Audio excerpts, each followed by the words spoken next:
मुख्यमंत्री एकनाथ शिंदेंनी देखील मतदानाचा हक्क बजावलाय। विधान परिषदेकरता मुख्यमंत्री एकनाथ शिंदे यांनी मतदान केलेले आहे। शिंदेंसह दोनही उपमुख्यमंत्र्यांनी मतदान केले।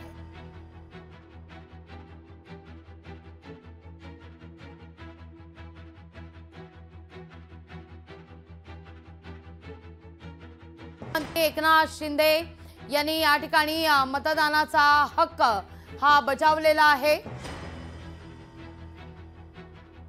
तर विधान परिषदेकरता सध्या निवडणूक होतीये। 11 जागांकरता 12 उमेदवार सध्या निवडणुकीच्या रिंगणात आहेत आणि या ठिकाणी आपण पाहतोय की मतदानाचा हक्क मुख्यमंत्र्यांनी बजावलेला आहे।